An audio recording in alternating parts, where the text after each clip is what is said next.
मथुरा नगरी में प्रवेश हुआ। पहले तो कंस के महलों में गए जहां पर कर को चुकाया। उसके बाद सभा लग रही थी सायंकाल, बड़े बड़े योद्धागण बैठे थे, कंस महाराज सिंहासन पर विराजे हुए थे। नंदराय जी ने भरी सभा में कही, हे महाराज आपको बहुत बहुत बधाई हो। कंस ने कहा, काय की बधाई? ऐसा कहा है भैया, आज आप सभा में बधाई देने के लिए आए हो। तभी नंदराय जी ने हाथ जोड़ के कहा, महाराज आपके ही आशीर्वाद से हमारे घर में एक लाला को जन्म भयो है। अब आपको आशीर्वाद मिल जावे ना तो और भी आनंद आ जावे। कंस महाराज ने अपने गले के मोतियों के हार लाला के जन्म की खुशी में नंदराय जी के हाथ में दिया है। अब नंदराय जी वहां से चले, बाजार में सामान खरीद रहे हैं। सामान खरीद के जब जाने की तैयारी हुई गोकुल के लिए, अंधेरा हो ही रहा है। इतने में अक्रूर जी ने रास्ता रोक लिया। अक्रूर जी बोले, अरे नंदराय जी भैया बड़े दिनों में दर्शन हुए, आजकल तो मिलते ही नहीं हो। नंदराय जी ने अक्रूर जी को सारी बातें कही। इतने में अक्रूर जी महाराज ने कहा, हे नंदराय जी ये सब बातें रास्ते में नहीं करनी चाहिए, चलो घर चलते हैं। नंदराय जी घर पे आ गए। अक्रूर जी के एकांत में बैठे बैठे बातचीत कर रहे, तब तक भोजन पानी बन गए। जो साथ में गोप गोपाल आए भोजन करने लगे। भोजन करने के बाद नंदराय जी बोले, देख भैया अंधेरा बहुत हो गया है और हमें गोकुल पहुंचना है। अक्रूर जी बोले, महाराज कल चले जाना, अब तो वैसे ही अंधेरा हो गया, रास्ता ठीक नहीं है, ऊपर से बरसात भी हो रही है। आज नंदराय जी रात में मथुरा रुक जाते हैं। अचानक बात ही बातों में चर्चा नंदराय जी ने अपने लाला के बारे में कही। पहले तो कहा कि रोहिणी मैया ने एक लाला को जन्म दियो है, फिर कहा कि यशोदा रानी की भी एक लाला हुआ है। अक्रूर जी महाराज बोले, हे नंदराय जी जो बात आप मेरे से कह रहे हो, इस बात का किसी को और को तो पता नहीं कि तुम्हारे घर में लाला हुए हैं। नंदराय जी बोले, पता, हमने तो भरी सभा में कंस महाराज से भी कहा। अक्रूर जी महाराज कहने लगे, ये तो तूने बहुत बुरा कर दिया रे नंदराय, बहुत बुरा कर दिया। क्यों? अरे तुम्हें पता नहीं कि जब से देवकी ने कन्या को जन्म दिया और कन्या जो है हाथ से छूट करके आकाश में देवी का रूप ले लेती है, उस कन्या ने ये चेतावनी दी है, कंस तू मुझे क्या मारेगा?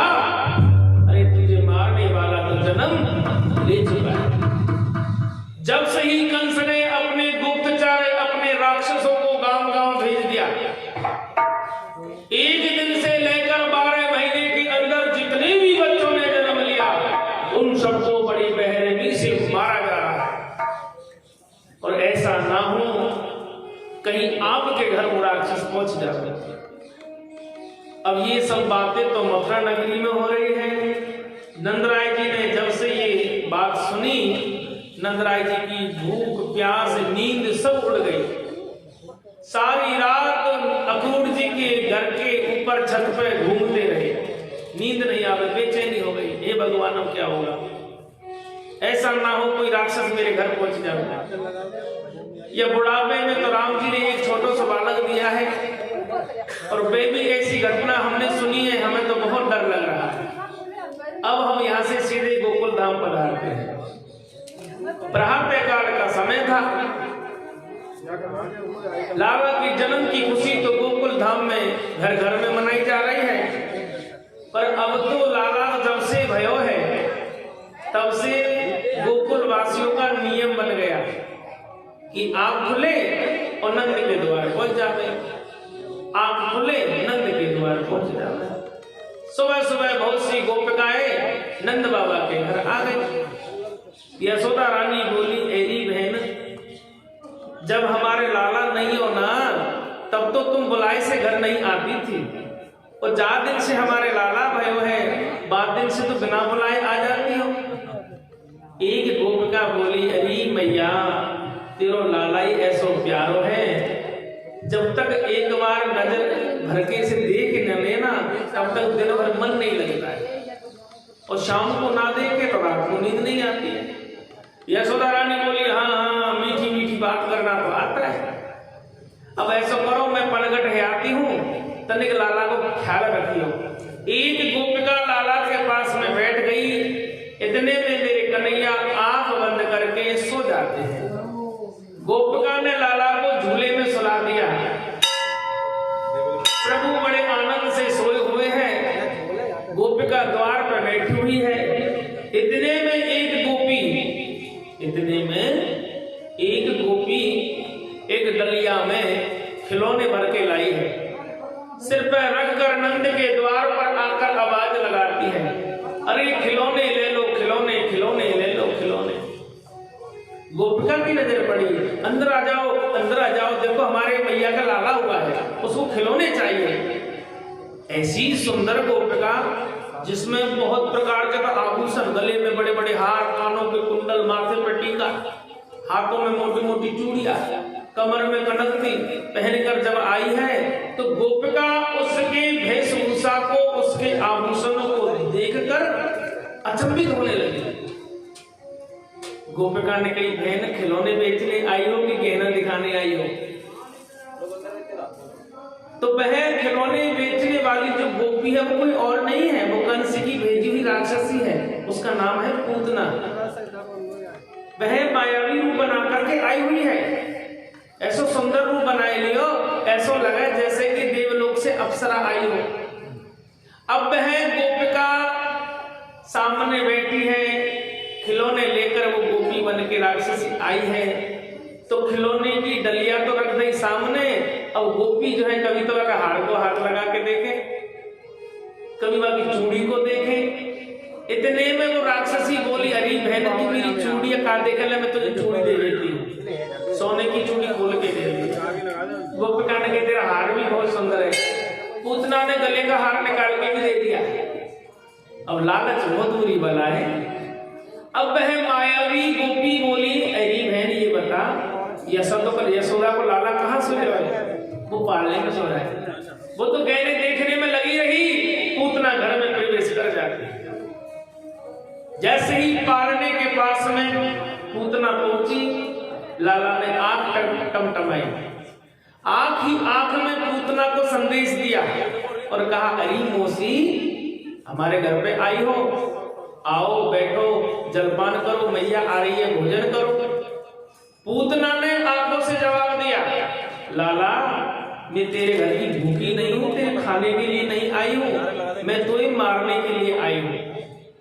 कन्हैया बोले, अरे मौसी पहली बार तो दर्शन भये हैं और आज दर्शन कहा कर रहे हैं, आप तो मरने मारने की बात कर रही हो।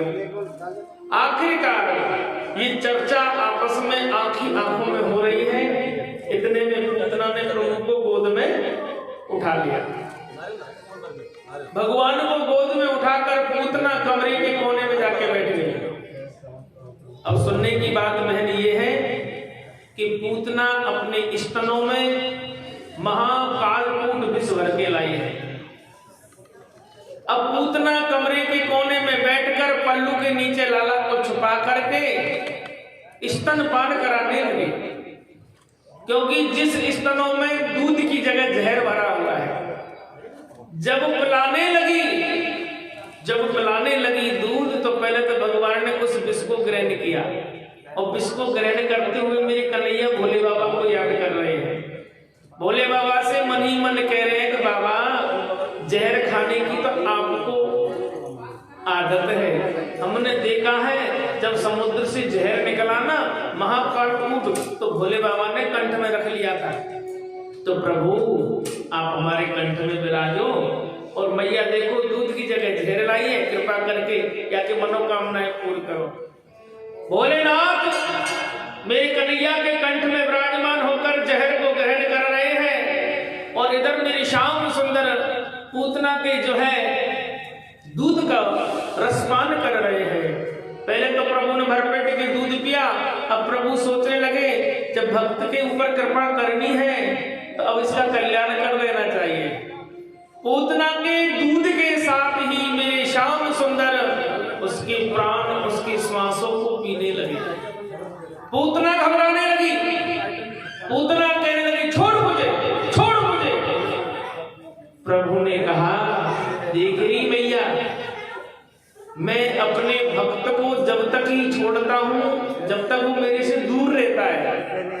और जब भक्त मेरे पास आ जाता है और मुझे गोद में उठा लेता है, फिर तो मैं उस भक्त का कल्याण करके ही छोड़ता हूं। अब पूतना से प्रभु ने इतना कहा, पूतना भगवान को लेकर आकाश की ओर भागने लगी। एक पैर तो नंद बाबा के द्वार की देहरी पर और दूसरा पैर आकाश में दिखाई देने लगा। विशाल रूप बना करके पूतना आकाश को भागती है, पर मेरे प्रभु ने इतना समय नहीं दिया, देखते देखते उसके प्राणों का हरण कर ले। जब पूतना आकाश में उछलकर जमीन पर गिरती है तो मेरे भाई बहनों, पूरी पृथ्वी कंपायमान हो गई। गोकुल में हाहाकार मच गया, सब लोग इधर उधर भागने लगे। कोई तो कहता है भूकंप आ गया, कोई कहता है धरती फट गई, कोई कहता है आकाश में से कुछ गिरा है। यशोदा रानी भागी। यशोदा रानी भाग करके अपने घर गई। घर जाकर देखा, पारने में कोई नजर नहीं आया। पूरा घर चारों तरफ से देखा, पर लाला नजर नहीं आवे। घर घर में जाकर के यशोदा रानी लल्ला को देख रही है, पर किसी भी घर में लाला को नजर नहीं पाया। हाय पुत्र कहती हुई यशोदा रानी मूर्छित हो गई। अभी मेरे भाई बहनों, पूरा गोकुल छोटे से लेके बड़े तक सब लोग नंद बाबा के द्वार आ गए। हुआ तो क्या हुआ, हुआ तो क्या हुआ। इधर नंदराय जी मथुरा से भागे भागे गोकुल में प्रवेश करते हैं। सब मिलकर प्रभु को ढूंढने लगे। कहते हैं सुखदेव भगवान कि जब गोकुलवासी यमुना के किनारे पहुंचे, प्रभु को ढूंढते ढूंढते, तो यमुना जी के तट पर एक विशाल काया में एक राक्षसी पड़ी हुई है, जिसके सीने पर भगवान खेलते हुए नजर आए। इतने में एक ग्वालिन बोली, ही भगवान, ये यशोदा के लाला को का है गयो, अभी तो छेदना पे है और खेलवे को जगह को कहाँ मिली है। ऐसा मन में विचार करके लाला को तो गोद में लिया, मैया को गोद में लाकर दिया। मैया लाला को गोद में लेकर समझो प्राण वापस लौट आए हो। मेरे काना को हृदय से लगाकर गौशाला की ओर भागती है, कभी गाय की पूंछ का झाड़ा लगाती है, कभी गाय के मूत्र का छींटा देती है। हे भगवान, मेरे लाला को कुछ हो ना जावे, मेरे बालक को कुछ हो नहीं जावे। यहाँ पर भगवान सुखदेव जी महाराज कहते हैं, हे राजा परीक्षित, जब गोकुल वासियों ने पूतना के शरीर को नष्ट करने का मन में विचार किया, तो कहते अनेक उस शरीर के अंगों के भाग किए गए। जब अनेक उस शरीर के अंगों के भाग किए गए और यमुना जी के किनारे चिता सजा दी गई। जब पूतना का शरीर अग्नि में जलने लगा, तो पूतना के शरीर से चंदन की महक आने लगी। राजा परीक्षित ने कहा, हे गुरुदेव, मैं क्या सुन रहा हूं? जो राक्षसी भगवान को मारने के लिए आई, उसी के शरीर में चंदन की महक। सुखदेव भगवान कहते हैं, राजन, ये शरीर पाप की मूरत है। ये शरीर पाप की मूरत है, पर जब इस शरीर को मेरे त्रिलोकी के नाथ ने स्पर्श कर लिया, ऊपर से जिस राक्षसी के स्तन को महाराज माँ का स्तन समझकर ग्रहण कर रहे हैं, तो वे राक्षसी नहीं, अब तो वो जगत की माता बन गई। मेरी द्वारकाधीश ने यही कहा था कि ये पूतना नहीं है, ये मेरी माँ है। ये पूतना नहीं है, ये मेरी माँ है। इसके लिए विमान लेके आओ और वैकुंठ लेके जाओ।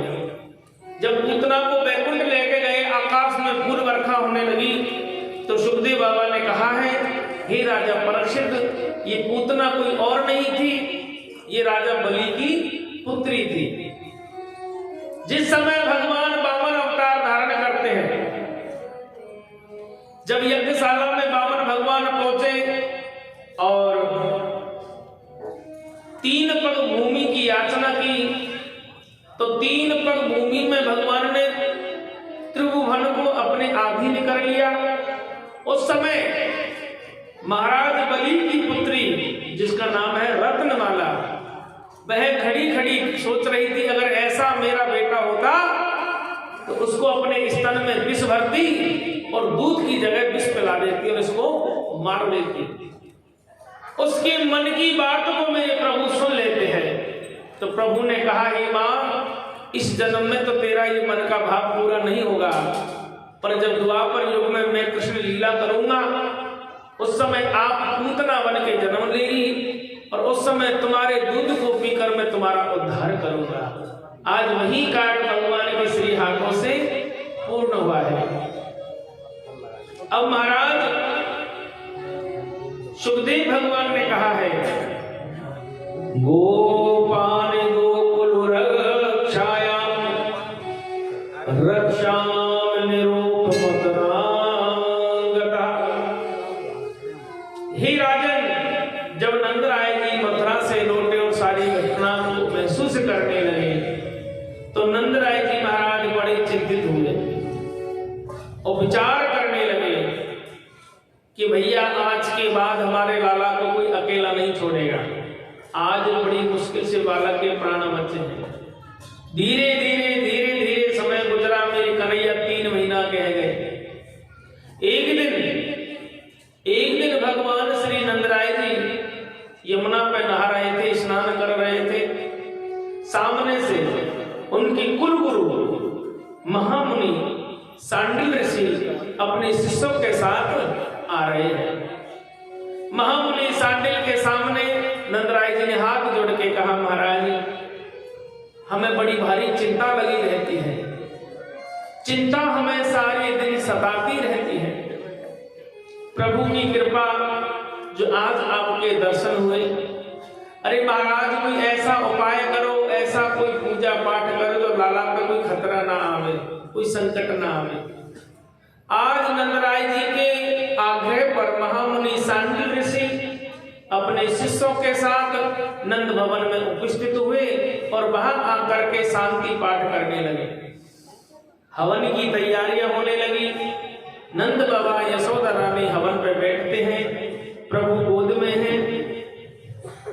जब हवन चालू हुआ, प्रभु ने अपने शरीर का भार बढ़ा दिया। प्रभु के शरीर का भार बढ़ने लगा, मैया परेशान होने लगी। ऊपर से वे श्याम सुंदर आंखें बंद कर लेते हैं। अब तो मैया बोली, यशोदा, अरे बहन कोई है, मेरे लाला को अपनी गोद में ले लो। एक गोपिका ने यशोदा रानी से लल्ला को अपनी गोद में ले लिया। अब उसने भी गोद में लिया तो आज लाला में बहुत ज्यादा वजन नजर आया है। गोपिका ने कही, हे भगवान, जन कितनो खावे, ऐसा मोटो है गयो, इतनो वजन बढ़ गयो, गोद में ही नहीं आ गए। वह चली और एक झूला में जो है लाला को सुला देती है। अब मां ने तो झूला में कन्हैया को सुलाया। दूसरी गोपिका चली, झूला को उठाया और एक गाड़ी के बगल में ले जाके रख दिया। वो गाड़ी बड़ी पुरानी थी, बाकी छाया आ रही थी। गाड़ी की छाप में भगवान का पालना लगा हुआ है। यशोदा रानी पूजा पाठ में लगी हुई है। अब यहाँ पर क्या घटना होती है मेरे भाई बहनों, कि एक कंस का भेजा हुआ एक राक्षस जिसका नाम है सक्टासुर। सक्टासुर देह रहित होकर, माने उसकी कोई शरीर की काया या आकृति नहीं थी, हवा बन के आया और वह गाड़ी में आकर के बैठ गया। उस गाड़ी के पास लाला का पालना। सक्टासुर गाड़ी में बैठा बैठा प्रभु को निहार रहा है और धीरे धीरे गाड़ी को हिला रहा है। जैसे ही गाड़ी हिलने लगी, प्रभु की आंखें खुली। प्रभु ने गाड़ी की ओर देखा तो उसमें सक्टासुर बैठा हुआ है। प्रभु ने आंख ही आंख में संदेश दिया, अरे भैया, आप हमारे मामा लगते हो, मथुरा से आए हो, आप इस गाड़ी को क्यों हिला रहे हो? गाड़ी टूट जाएगी, गाड़ी गिर जाएगी। इतने में सक्टासुर भगवान को आंखें फाड़ के देख रहा है और कहने लगा, मैं तुझे आज मार के ही छोड़ूंगा। अरे मुझे तो पता ही नहीं चला कि पूतना ने तुझे जिंदा कैसे छोड़ दिया, पर जो बहन पूतना नहीं कर पाई उस काम को मैं पूरा करूंगा। अब गाड़ी को धीरे धीरे आगे बढ़ाने लगा।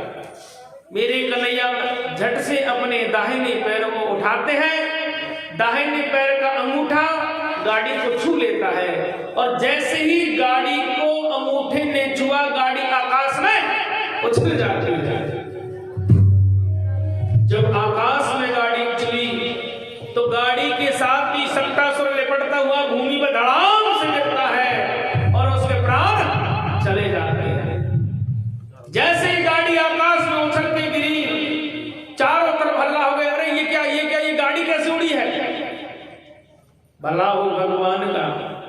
जो गाड़ी है वो प्रभु के पालने के पास में आकर के गिरती है। यशोदा रानी दौड़ी, लाला को सीने से लगाया और रोहिणी मैया आ गई, नंदा सुनंदा आ गई, गोप गोपिकाएं आ गए, प्रभु को चारों तरफ से घेर लिया। मैया रोने लगी, ही भगवान इतना धर्म पुण्य करते हुए भी मेरे लाला पे ये संकट कैसे आ गए हो? नंद बाबा बोले, अरे देवी, ये धर्म और पुण्य और ये भजन पूजा के कारण है। जो संकट तो आयो पर हमारा बाल भी बाका नहीं हुआ। कहते हैं भगवान तो तिनके के सहारे के रूप में जिंदगी में आते हैं। जब मझधार में नैया फंस जाती है तो प्रभु नाम का तिनका उस नैया को सहारा देते हैं और वो धीरे धीरे किनारे पे आ जाती है। हे यशोदा रानी, आप धर्म पुण्य का नाम ना लो, धर्म की जड़ तो सदा हरी होती है।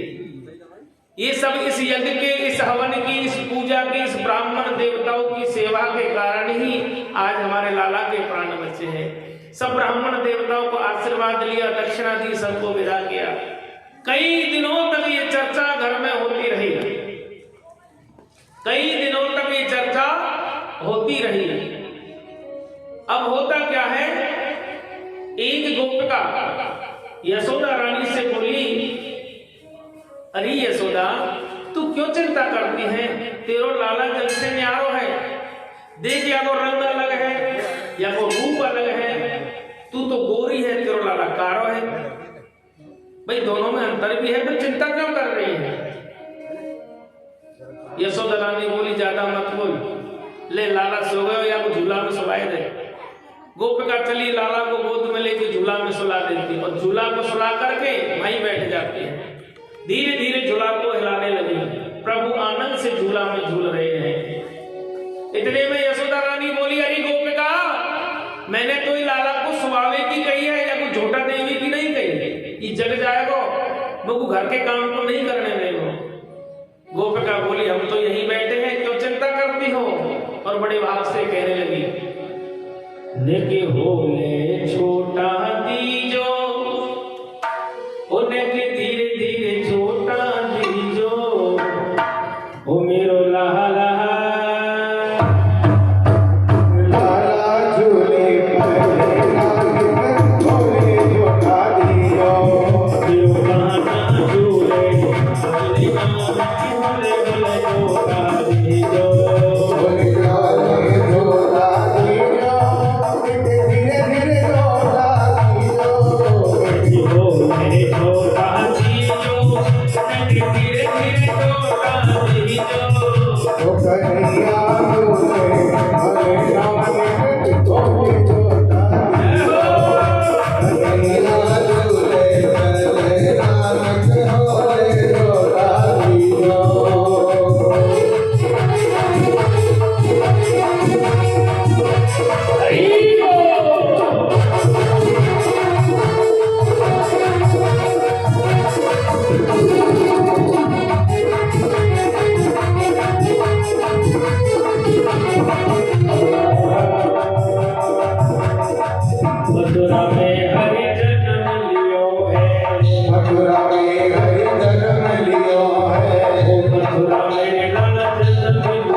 जय हो हरि प्राणी की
बोलो नंद के लाल की।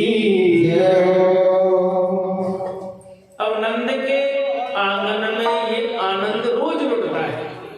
और मेरे भाई बहनों, जहाँ प्रभु का नाम का रस होता है ना, वहां तो ऐसे आनंद हर पल ही आते रहते हैं। आप वृंदावन जाते हो तो जैसे ही वृंदावन में प्रवेश करते तो बिना बोले ही राधे राधे निकलने लग जाती है।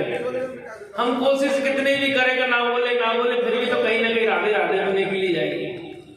तो ऐसे ही आज नंद के घर पे कुछ ना है फिर भी सब कुछ हो रहा है। एकदा अहो न बारुणम लाल यंती सुतम सती, ये आनंद